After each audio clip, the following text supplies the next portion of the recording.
வணக்கம். திமுகவின் ஒரு ஒற்றை முகமாக திமுகவின் துணை பொதுச் செயலாளராக பார்க்கப்படுகிற பொன்முடி அவர்களின் தொகுதியில சில மாற்றங்கள் செய்யப்பட்டிருக்கிறது. இது குறித்த விரிவான தகவல்கள் எல்லாம் நம்ம பார்க்க போறோம். அமைச்சர் பொன்முடி அவர்களுக்கும், முன்னாள் அமைச்சராக இருந்த திரு செஞ்சி மஸ்தான் அவர்களுக்கும் என்றைக்குமே 7ஆம் பொருத்தம் தான்.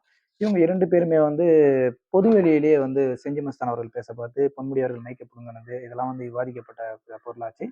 அப்போதே விழுப்புரம் மாவட்ட திமுகவுல பெரும் மாற்றம் இருக்கணும். திமுக தலைமை நினைத்தது. திமுக தொண்டர்கள் நினைச்சாங்க. இதுபோக செஞ்சி மிஸ்தான் அவர்கள் அமைச்சராக இருந்தபோது ஏகப்பட்ட குற்றச்சாட்டுகள் கட்சியினரே தலைமை கழகத்துக்கு லெட்டர்கள் மூலமா எழுதி அனுப்புனாங்க. அதன் அடிப்படையில தான் தற்போது மாவட்டங்கள் பிரிக்கப்பட்டிருக்கிறது.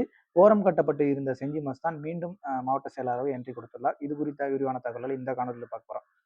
குறிப்பா பார்த்தீங்கன்னா, செஞ்சி மஸ்தான் அவர்கள் அங்கு வளர்ச்சிக்கு முக்கிய தடையாக இருந்தது பொன்முடி அவர்கள். செஞ்சி மஸ்தான டோட்டல் ஆஃப் பண்ணி மாவட்ட செயலர் பதவியிலிருந்து மந்திரி பதவி வரைக்கும் அனைத்தையும் பறிச்சு ஒரு ஆஃப் செய்து ஓரம் கட்டப்பட்ட நிலையில் தான் இருந்தாரு. தன்னுடைய மகனுக்கு எம்பி பதவி போன போதிலும் கூட மாவட்ட பொறுப்பாளர் பதவி வாங்கி தன்னுடைய கோட்டை விழுப்புரம் அப்படின்னு பொன்முடி அவர்கள் மீண்டும் மீண்டும் நிரூபிச்சிருந்தாரு.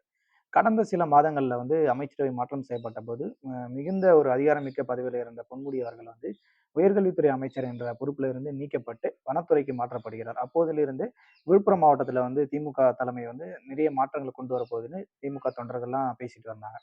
இப்போ அதற்கான மாற்றம் நிகழ்ந்திருக்கிறது. பொன்முடி அவர்களுக்கு செக் வைக்கும் விதமாக அவருடைய மகன் திரு கௌதம சிகாமணி அவர்களிடமிருந்த மாவட்ட செயலாளர் பொறுப்புல இருந்து 3 சட்டமன்ற தொகுதிகள் குறைக்கப்பட்டு இப்போது 2 சட்டமன்ற தொகுதிகள் மட்டும் தான் அவர் அமைச்சரா இருக்கிறாரு. டாக்டர் லக்ஷ்மணன் அவர்களுக்கு 3 தொகுதிகளும், முன்னாள் அமைச்சர் செஞ்சி மஸ்தான் அவர்களுக்கு 3 தொகுதிகளும் கொடுக்கப்பட்டிருக்கிறது.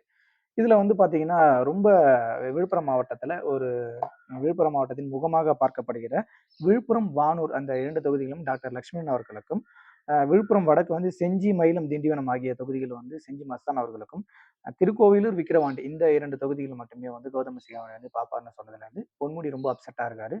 பொன்முடி தான் விழுப்புரம் மாவட்டத்தோட ஒற்றை முகமா இருக்கணும் அப்படின்னு நினைச்சிட்டு இருந்தாரு. ஆனா ஓரம் கட்டப்பட்டு இருந்த செஞ்சி மஸ்தானுக்கு மீண்டும் இந்த அமைச்சரவையில மாவட்ட செயலர் பட்டியலில் பெயர் எப்படின்னு கேட்டீங்கன்னா, ஸ்டாலின் அவர்களுடைய மருமகனாக இருக்கக்கூடிய திரு சபரீசன் அவர்களுடைய சிபாரிசு மூலமாக இந்த பதவி அவர் கிடைத்திருக்கிறது என்ற தகவலும் வெளியாகி இருக்கிறது.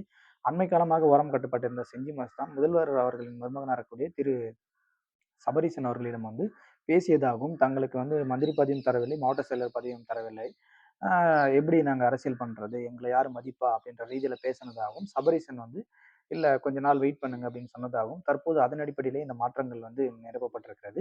இதனால் ரொம்ப அப்செட்ல இருந்த பொன்முடி அவர்களுக்கும், ராஜகண்ணப்பன் அமைச்சர் ராஜகண்ணப்பன் அவர்களிடம் இருந்த கைத்தறி மற்றும் காதி இந்த துறைகள பிரிச்சு பொன்முடிக்கும் குடுத்து சமாதானம் செஞ்சிருக்காரு முதலமைச்சர் மு.க. ஸ்டாலின். இருந்தபோதிலும் பொன்முடி அவர்களின் கோட்டையாக பார்க்கப்படும் விழுப்புரம் எனக்கு வேண்டும் அப்படின்னு மீண்டும் அடம்பிடித்து முதல்வர்களிடம் பேசப்பட்டிருப்பதாக தகவல் வெளியாகி இருக்கிறது. தொடர்ந்து அரசியல் சார்ந்த காணொலிகள் தெரிந்து கொள்ள நம்முடைய சேனலை சப்ஸ்கிரைப் செய்ய மறக்கிறீர்களும் நன்றி.